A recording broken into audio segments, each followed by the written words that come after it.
Okay, अब आप लोगों का नेक्स्ट चैप्टर जो है दैट इज यूनिट 10। और आपका जो चैप्टर है इसका नाम है एनवायरमेंटल लॉज। एनवायरनमेंट को लेके हमारी कम्युनिटी के अंदर, सोसाइटी के अंदर क्या क्या लॉज हैं और क्या क्या लॉज आपको फॉलो करने चाहिए, या फिर कौन कौन से लॉज हैं जो अदर कम्युनिटीज को भी फॉलो करने चाहिए, या फिर उनका मीनिंग क्या है, किस चीज़ के लिए वो इस्टेब्लिश किए गए हैं। तो हम उनके बारे में आज पढ़ेंगे। सबसे पहले हमारा आता है फर्स्ट लॉ जो आप लोगों के बुक में गिवन है, वो है आपका wild life protection act 1972। Wild life protection act इसका नाम है। ये 1972 में मतलब इसकी इंट्रोडक्शन हुई थी। तो ये क्या है इसका? It is a significant piece of legislation in India. एक ऐसा मतलब लॉ है इंडिया के अंदर जिसका एम क्या है?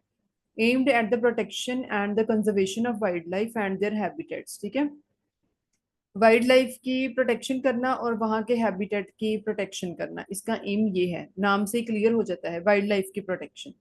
सो अब इसके क्या क्या मेजर पॉइंट्स हैं, ठीक है। सबसे पहले हम इसका पढ़ेंगे। इसके अंदर है establishment of protected areas. Act provides the creation of protected areas like, कौन कौन से एरियाज की ये प्रोटेक्शन प्रोवाइड करेगा? ये वाला एक्ट नेशनल पार्क की, वाइल्ड लाइफ की सेंचुरीज की, कंजर्वेशन रिजर्व्स की। तो जितने भी ये एरियाज इसके अंदर कंक्लूड होते हैं उनकी प्रोटेक्शन कौन करेगा? उनकी प्रोटेक्शन करना या उनकी एश्योरेंस देना किसका काम है? वाइल्ड लाइफ प्रोटेक्शन एक्ट 1972 का, ठीक है। These areas are designated to safeguard wildlife and their habitats from exploitation. तो ये वो एरियाज हैं, ठीक है, जहां मतलब ये एरियाज कौन से हैं? अगर हम नेशनल पार्क की पार्क्स की भी बात ले लें तो वो कौन से एरियाज हैं जहाँ पे वाइल्ड लाइफ की सेफ गार्ड की, उनकी सेफ्टी की बात की जाती है, उनकी हैबिटेट। जू में जो ये रखे जाते हैं एनिमल्स, उनको क्यों रखा जाता है वहां पे? ताकि वो वाइल्ड लाइफ के अंदर जो थ्रेट्स हैं उनको वो उनसे बचे रहें। लेट सपोज वाइल्ड में वो रह रहे हैं, लेट सपोज उनको वहां पे फूड नहीं मिला प्रॉपरली, तो वो तो मर जाएंगे। लेकिन एटलीस्ट जू के अंदर आपको फूड मिल रहा है, वहां पे प्रोटेक्शन है।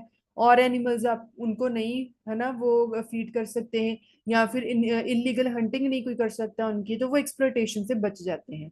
सो एस्टेब्लिशमेंट ऑफ प्रोटेक्टेड एरियाज, ठीक है। Prohibition of hunting, yes, hunting.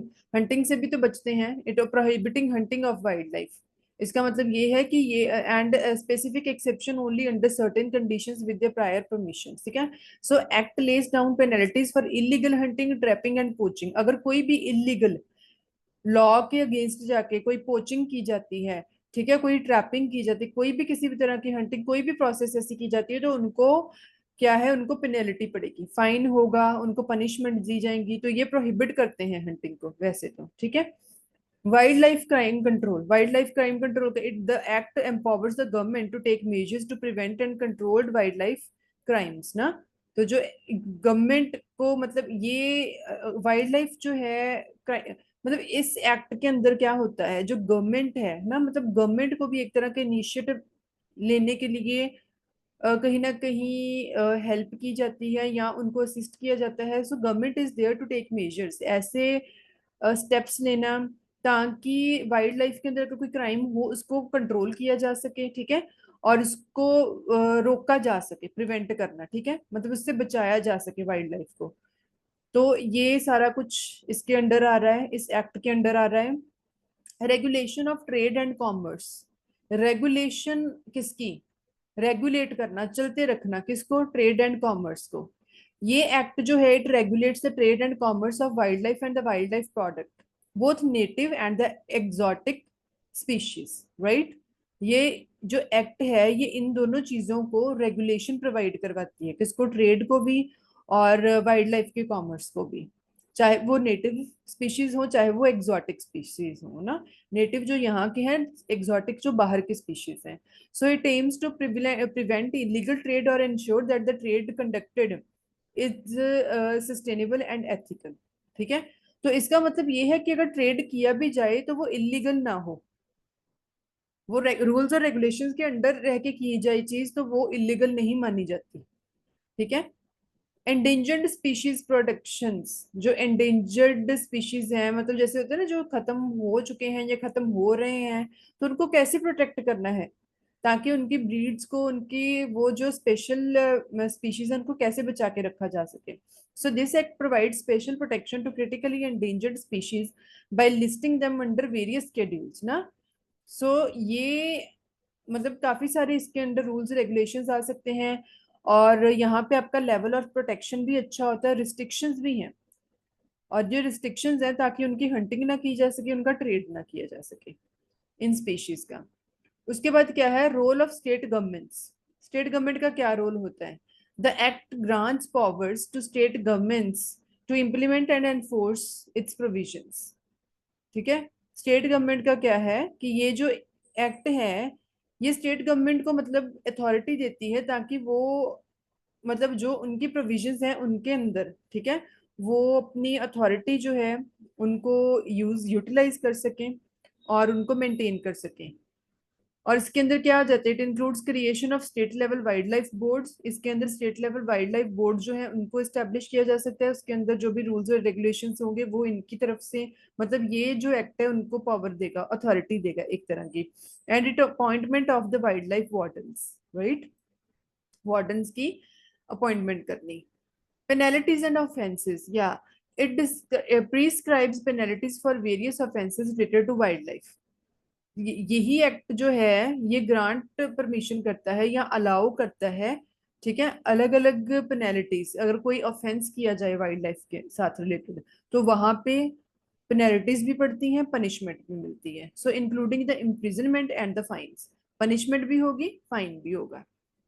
ठीक है, सो ये एक्ट बेसिकली प्रोटेक्शन के लिए हर तरह की मतलब जो भी सेफ्टी मेजर्स हैं उनके अंडर, मतलब उनको रेगुलेट करके रखना, इस एक्ट का बेसिकली ये एम है। उसके बाद क्या है, amendments and updates. It has been amended several times to address the emerging challenges in wildlife conservation. अगर कोई भी वहां पे चैलेंजेस आ रहे हैं, मतलब कोई भी न्यू प्रॉब्लम्स आ रही है, कोई भी ऐसे थ्रेट्स वहां पे आ रहे हैं, ठीक है, तो मतलब उनको कंसीडर करना, उनको एड्रेस करना, फिर उनको डिटेक्ट करवाना। ठीक है, so it expanding the scope of protection, मतलब प्रोटेक्शन का स्कोप बढ़ जाता है। ठीक है, and increasing the penalties for the wild life crimes. So ये सारा कुछ इसी एक्ट के अंडर आता है। ओवरऑल ओवरऑल अगर हम इसकी बात करें कि वाइल्ड लाइफ प्रोटेक्शन एक्ट 1972, ये एक तरह का कॉर्नर स्टोन है इंडिया की वाइल्ड लाइफ कंजर्वेशन एफर्ट्स का। ये क्या प्रोवाइड करवाता है, legal framework to protect biodiversity and ensure the sustainable management of natural resources. Okay, तो ये आपका फर्स्ट एक्ट था। सेकंड है फॉरेस्ट कंजर्वेशन एक्ट 1980 का जो है, ठीक है, तो ये कौन सा है, ये आपके पास है forest conservation act of 1980। It is an act by parliament of India which ensures the conservation of forest and their resources. Forest की कंजर्वेशन और इनके रिसोर्सेज की कंजर्वेशन, ये किसकी रिस्पॉन्सिबिलिटी है, फॉरेस्ट कंजर्वेशन एक्ट की। ठीक है, so it was enacted by the parliament of India to control the ongoing deforestation. Parliament of India ने ये एक्ट जो था ये 1980 में स्टैब्लिश किया, किस चीज के लिए, in order to control the ongoing deforestation of forest in India. ठीक है, ताकि जो इंडिया के अंदर डिफॉरेस्टेशन बड़े लेवल पे हो रही है उनको कंट्रोल किया जा सके। It came into force on October 25 1980, containing 5 sections. ठीक है, अब इसकी एक्ट की जरूरत क्या थी, अगर हम बात करें इसको क्यों स्टेब्लिश किया गया, इसकी क्या जरूरत थी, need for the forest conservation act 1980। सो ये क्या है, वी नो दैट फॉरेस्ट जो है दे आर द मतलब बहुत इंपॉर्टेंट रिसोर्स है फॉर द नेचर ना। So therefore it is the duty of every citizen to preserve the ecosystem of forest. तो ये हमारी भी ड्यूटी बनती है, मतलब हर एक सिंगल एक बात करें, अगर हम हर एक सिटीजन की ये रिस्पॉन्सिबिलिटी है कि हम अपने इकोसिस्टम को संभाल के रखें। However, अगर हम बात करें due to the rapid deforestation cycle of nature is itself being disturbed, we know that ना, क्योंकि रैपिडली मतलब एक बहुत बड़े स्केल के ऊपर डिफॉरेस्टेशन हो रही है, जिसकी वजह से वाइल्ड लाइफ जो है और नेचर का जो साइकिल है वो डिस्टर्ब हो रहा है। सो देयरफॉर मतलब कि need to bring about a law to ensure the preservation of forest it was needed. So इसकी वजह से डिफॉरेस्टेशन को कंट्रोल किया जा सके और फॉरेस्ट की मतलब उनकी प्रोटेक्शन की जा सके।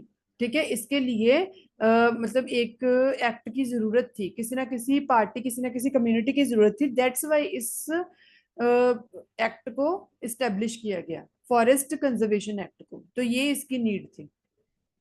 ठीक है, ऑब्जेक्टिव्स क्या हैं, हमने इसके ऑब्जेक्टिव्स अगर इसके आ जाएं, इस एक्ट के ऑब्जेक्टिव्स क्या हैं, हमने ऑलरेडी पढ़ लिया कि in order to preserve the forest ecosystem of India, ठीक है, ये इसको संभाल के रखना, but by fulfilling the following objects, कौन कौन से हैं? Protect the forest along with its flora fauna and other diverse ecological components, ठीक है, वहां के पेड़ पौधों की, वहां के जानवरों की, वहां के अलग अलग जितने भी कंपोनेंट्स है फॉरेस्ट के, ठीक है, उनको प्रोटेक्ट करके रखना, while preserving the integrity and territory of the forest, ठीक है, उसको संभाल के रखना, ये इसका ऑब्जेक्टिव है। Arrest the loss of forest diversity, biodiversity, अगर वहां पे कोई भी ऐसा इलीगल कोई ऐसी चीज होती है तो उसको डिटेक्ट करना, उसको एड्रेस करना। Prevent forest lands being converted into agriculture, grazing for many other commercial purposes और इंटेंशन, मतलब जितने भी जो भी फॉरेस्ट का लैंड है, जो फॉरेस्ट हैं, उनको ऐसा ना हो कि एग्रीकल्चर, मतलब एग्रीकल्चर की एक्टिविटीज के लिए इतना ज्यादा यूटिलाइज किया जाए कि फॉरेस्ट को कट करके वहां पे खेती बाड़ी का काम शुरू कर दिया जाए, ठीक है, तो वो ना हो। एग्रीकल्चर ग्रेजिंग, ये ना हो कि वहां पे डेली डेली पशु जो जो हैं ये हमारे एनिमल्स, उन जब वो ओवर ग्रेजिंग हो जाती है ना तो फिर वो लैंड जो है वो खराब होना शुरू हो जाता है, ठीक है, उस सॉइल के अंदर फर्टिलिटी नहीं रहती। So any other commercial purpose, कोई भी बिजनेस या कोई भी ऐसी इंटेंशंस के साथ कोई भी ऐसा काम होगा उसको रोका जाएगा। तो वही किसका काम था, इस फॉरेस्ट का, इस फॉरेस्ट कंजर्वेशन एक्ट का। अब इसके फीचर्स क्या हैं, हमने इसको पढ़ भी लिया, ये है क्या, ये एक्ट क्या है, इसकी नीड क्या थी वो भी हमने पढ़ ली, इसके ऑब्जेक्टिव्स क्या हैं वो भी हमने रीड कर लिए। अब इनको फीचर्स की, अब इसके क्या क्या फीचर्स हैं इस एक्ट के। This act restricts the state government and the other authorities, ये स्टेट गवर्नमेंट और बाकी भी अगर कोई अथॉरिटीज हैं ये उनको रिस्ट्रिक्ट करता है to take decisions first without permission from the central government. State central government के साथ ये रिलेटेड है ना, तो ऑब्वियस सी बात है इसका, ये इसका फीचर है कि ये स्टेट गवर्नमेंट और कोई भी अदर अथॉरिटी जो है उनको किसी भी तरह का अगर डिसीजन लेना है रिलेटेड टू द फॉरेस्ट ना, तो सबसे पहले ये लोग सेंट्रल गवर्नमेंट को उसको कनेक्ट करें, उसके साथ कम्युनिकेट करें, ठीक है, उनकी परमिशन के बिना ये स्टेट गवर्नमेंट या कोई भी अथॉरिटी जो है वो अपने स्टेप्स नहीं ले सकती, अपनी मर्जी से कोई डिसीजन नहीं ले सकती। और ये क्या करता है, it gives complete authority to central government to carry out the objectives of the act, ठीक है, तो ये सेंट्रल गवर्नमेंट को पूरी अथॉरिटी देती है कि वो इनके ऑब्जेक्टिव्स को कंसीडर कर सकते हैं। Act levies penalties in case of violation of the provisions, कोई भी मतलब इस एक्ट के अंदर, ठीक है, पेनल्टीज भी मिलती हैं अगर कोई किसी भी तरह की कोई वायोलेशन होती है, तो पेनल्टीज को भी ये लेवी करता है। The forest conservation it will have an advisory committee which will help the central government with regard to the forest conservation, इनके एक एडवाइजरी कमिटी भी होती है जो कि हेल्प करेगी सेंट्रल गवर्नमेंट को, ठीक है, कि फॉरेस्ट को कंजर्व कैसे करके रखा जा सकता है, उनकी कंजर्वेशन के लिए क्या क्या चीजें जरूरी हैं। तो ये सारा हमारा था, कौन सा था, फॉरेस्ट कंजर्वेशन एक्ट 1980 का। अब नेक्स्ट हमारा क्या है, water preservation and control of pollution act 1974। ये क्या है, it is a key piece of environmental legislation in India which aimed at preserving and improving the quality of water and the controlling the water pollution, नाम से ही पता चल रहा है water की प्रिजर्वेशन और इसका, उसके अंदर अगर कोई पॉल्यूशन हो रहा है उसको कंट्रोल करना, पॉल्यूशन पॉल्यूट नहीं होने देना। तो इसका एम क्या है, उसकी क्वालिटी को प्रिजर्व करके रखना, उसकी क्वालिटी को इम्प्रूव करना, अगर कोई वाटर पॉल्यूशन हो रहा है, किसी भी तरह के पॉल्यूटेंट्स आ रहे हैं, किसी भी तरह का पॉल्यूशन जो है वो स्प्रेड हो रहा है, उसको कैसे कंट्रोल करके रखना है, ठीक है, तो ये इस एक्ट के अंडर किया जाएगा। उसके बाद क्या है कि की प्रोविजंस हैं, ठीक है, हमारे पास इसके मतलब क्या क्या मेन पॉइंट्स है, इसके क्या की पॉइंट्स है। सबसे पहले तो हम ये बात करेंगे establishment of pollution control boards, ठीक है, इस्टेब्लिशमेंट है पॉल्यूशन कंट्रोल बोर्ड्स की, स्टेप मतलब पॉल्यूशन कंट्रोल बोर्ड्स को इस्टेब्लिश करना। सो ये जो एक्ट है it provides the establishment of central state pollution control boards. ये बोर्ड्स वो हैं किस चीज के लिए, इनकी रिस्पॉन्सिबिलिटी क्या है, they are responsible for overseeing regulating water pollution control efforts at both the national and the state levels, ठीक है, तो ये मतलब क्या है, ये ऐसे बोर्ड्स को इस्टेब्लिश करते हैं जो कि इन सारी चीजों की रिस्पॉन्सिबिलिटी लेते हैं कि उनकी देखभाल की जा सके, उनको टेक केयर किया जा सके। अगर कोई भी ऐसा पॉल्यूशन के कोई चांसेस होते हैं तो उनको कंट्रोल करने के लिए एफर्ट्स की जा सके। Regulation of effluents, discharge of pollutants into water bodies, उसको डिस्चार्ज करना। Industries, municipalities, other entities, they must obtain consent ना for the relevant pollution control before discharging any effluent into the water bodies. अगर वो कहते कि अगर किसी भी तरह के पॉल्यूटेंट्स, जो हम बोलते हैं ना कि ये जितनी भी इंडस्ट्रीज हैं, म्यूनिसिपैलिटीज हैं, जब वो किसी भी तरह की प्रोडक्शन हो रही है, कोई भी मैन्युफैक्चरिंग हो रही है, तो कोई भी पॉल्यूटेंट वो क्या करते हैं, उनका जो भी गार्बेज है मतलब उनकी डिस्पोजल कहाँ पे की जाती है, वाटर बॉडीज के अंदर, रिवर्स के अंदर, लेक्स के अंदर। तो ऐसा कुछ करने से पहले, ठीक है, उनको सबसे पहले पॉल्यूशन कंट्रोल बोर्ड से एक तरह का कॉन्सेंट लेना पड़ेगा, मतलब उनको कम्युनिकेट करना पड़ेगा, उनको इनको कांटेक्ट करना पड़ेगा, तो इनके साथ कनेक्ट होना पड़ेगा।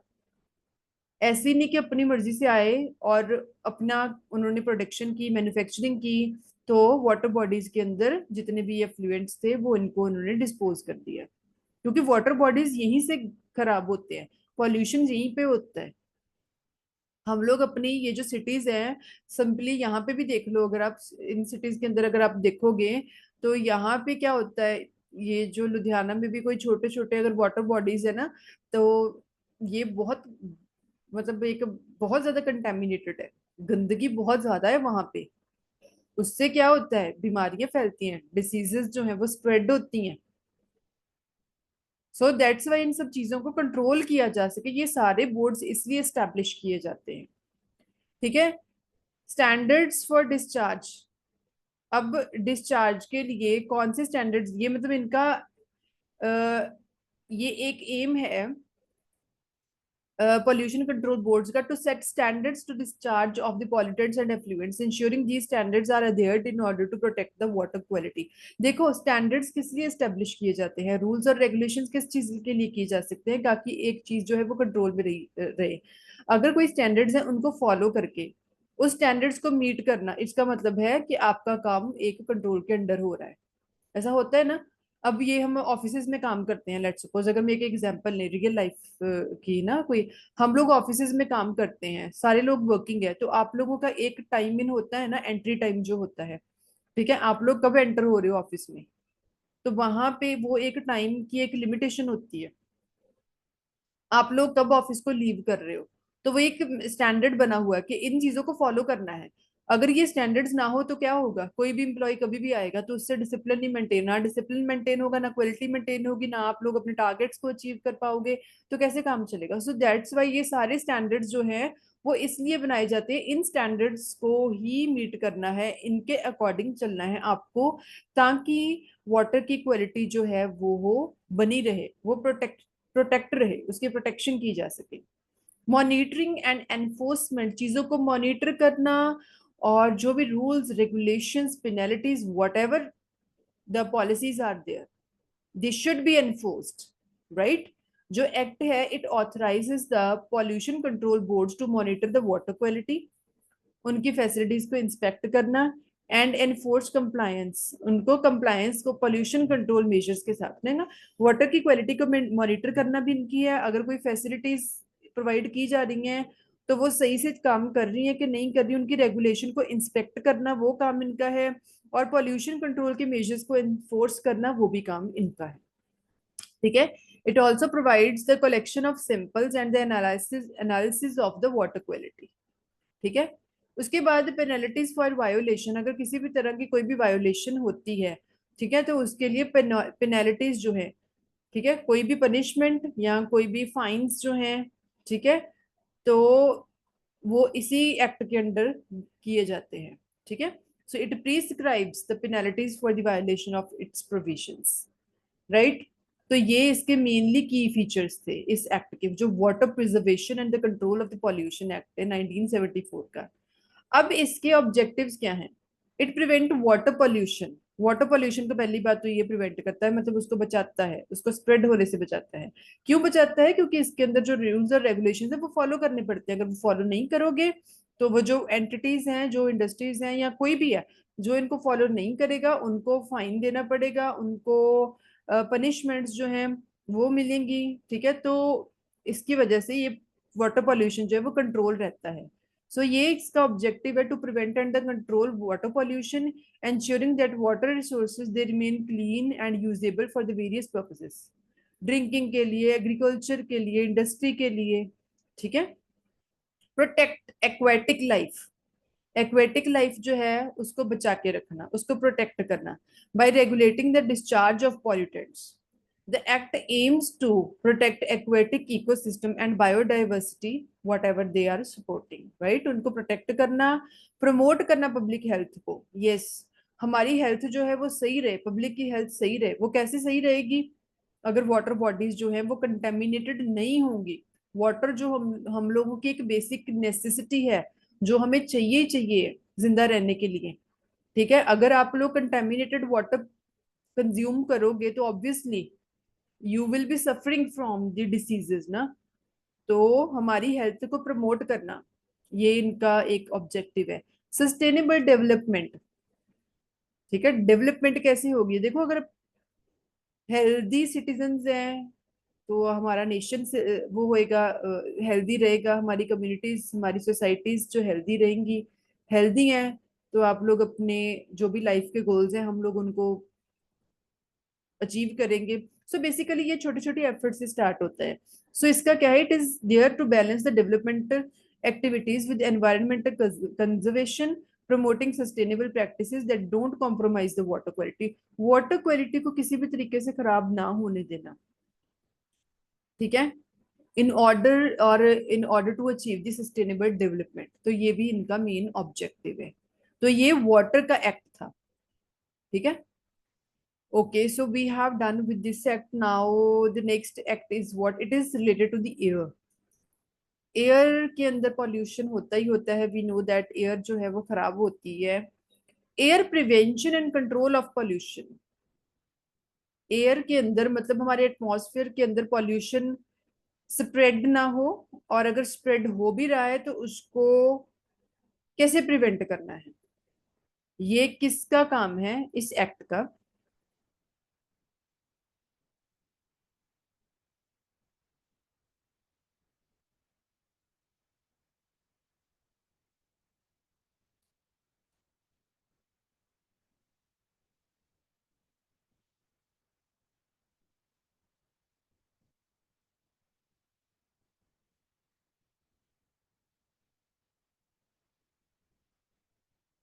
एयर प्रिवेंशन कंट्रोल जो है, ये एक्ट जो है इसका मतलब क्या है कि ऐसी लेजिस्लेशंस, ऐसे लॉज जो हैं मतलब वो डिजाइन किए जाएं या वो इस्टेब्लिश किए जाएं in order to address and the control of air pollution.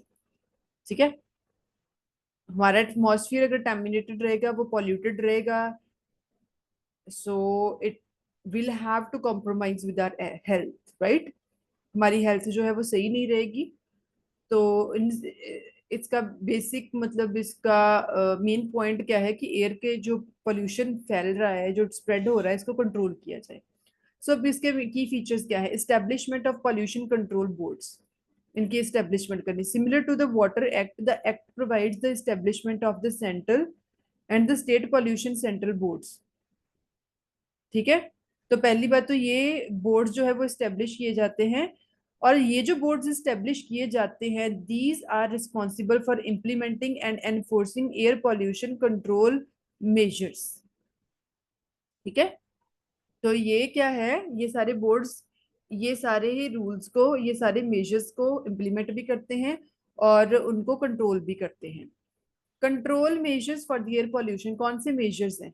It empowers the pollution control board to regulate the emissions of pollutants from various sources including industrial units, vehicles, other sources of the air pollution. तो इन सब चीजों को control करना, मतलब कि जितनी भी इंडस्ट्रियल प्रोसेसेस हो रही हैं उनकी वजह से हमारा एयर पॉल्यूशन होता है, व्हीकल्स डेली यूज किए जा रहे हैं उनकी वजह से, और भी बहुत सारे रीजंस हैं, बहुत सारे सोर्सेज हैं एयर को पॉल्यूट करने के।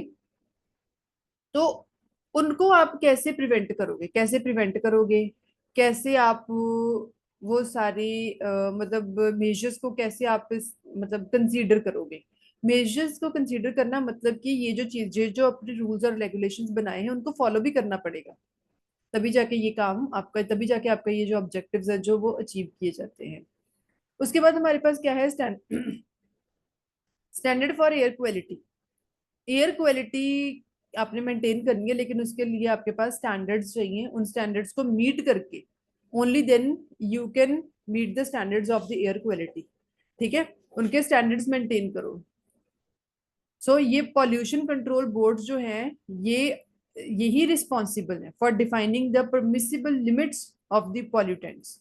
मतलब एक लिमिट लगा देते हैं ना, जैसे बहुत सारी, अगर हम एग्जांपल लें, बहुत सारी ऐसी सिटीज हैं जहाँ पे स्पीड लिमिट है। स्पीड लिमिट क्यों रखी जाती है? मतलब अगर हम देखें, नॉर्मली देखें तो लोग अपने व्हीकल्स को अपनी अकॉर्डिंग स्पीडली वो लोग ड्राइव करते हैं, तो उससे क्या होता है, इट में lead to the fatal accidents, right. तो एक स्टैंडर्ड्स बनाए जाते हैं कि इंडस्ट्रीज इतनी हद तक मैन्युफैक्चर करेंगी, इतनी प्रोडक्शन हो सकती है, तो इस इतनी मतलब एक लिमिट होगी। अगर आपकी तरफ से इतनी ज्यादा हजार्डियस गैसेस जो हैं वो इमिट हो रही हैं, तो उनके ऊपर रूल्स और रेगुलेशंस या पनिशमेंट या पेनल्टीज एनफोर्स किए जाएंगी, so that we can meet our standards. ये होता है स्टैंडर्ड्स। स्टैंडर्ड बना दो कि इतनी लिमिट तक आपका ये काम होना चाहिए, इससे आगे होएगा तो उनको क्या किया जाएगा, उनको पनिशमेंट होगी, उनके लिए पनिशमेंट्स होगी, उनके लिए डिफरेंट काइंड्स ऑफ लॉज हैं। ठीक है, तो ये मतलब स्टैंडर्ड होता है कि इनको स्टैंडर्ड्स को मीट करना। मॉनिटरिंग एंड एनफोर्समेंट हम ऑलरेडी पढ़ चुके हैं, चीजों को मॉनिटर करना। मॉनिटर किसके लिए होता है? मॉनिटर, देखो, मॉनिटर करना चीजों को मतलब उनको देखना all the time, all the time ये चीजों को, अगर किसी चीज को चलते रखना है ना अच्छी कंडीशन में, तो उसको टाइम टू टाइम मॉनिटरिंग वो चाहिए कि सही से हो रहा है काम। अगर नहीं हो रहा है तो उसी टाइम उन चीजों को कंट्रोल करना। कंट्रोल कैसे किया जा सकता है? कंट्रोल ऐसे ही किया जाता है कि उनके ऊपर कोई भी जो आपके रूल्स हैं वो इम्प्लीमेंट किए जाएं, अगर कोई भी पेनल्टीज है वो इम्प्लीमेंट की जाए। So monitor and enforcement. ठीक है, पेनल्टीज फॉर द वायोलेशन, किसी भी तरह की कोई वायोलेशन हो रही है, it prescribes penalties for the non compliance with air quality standard emission regulations including the fines and imprisonment of this। तो पेनल्टीज भी हैं इसके under. Research and the development, it also encourages research and development in the field of air pollution control। मतलब air को pollute होने से बचाने के लिए अगर और रिसर्च की जाए, अगर और इस फील्ड के अंदर डेवलपमेंट की जाए, तो ये एक्ट उस चीज को सपोर्ट करता है, इनकरेज करता है। मतलब ये रोक नहीं लगाते कि नहीं ऐसी रिसर्च या डेवलपमेंट नहीं होगी, ऐसा नहीं किया जाता है। ये सपोर्ट करते हैं, इनकरेज करते हैं for the development of the new technology and the methods of reducing emissions. ठीक है, तो नई टेक्नोलॉजीज अगर मतलब चाहिए, अगर किसी को रिक्वायरमेंट हो रिसर्च और डेवलपमेंट के लिए, तो ये एक्ट उनको सपोर्ट करेगा इस चीज के अंदर। अब इसके ऑब्जेक्टिव्स क्या है? इसके ऑब्जेक्टिव्स हैं, इट प्रिवेंट्स एयर पॉल्यूशन। सबसे पहले तो हम पहले, आपकी meeting is going to end, so I am going to reshare the link, please rejoin everyone.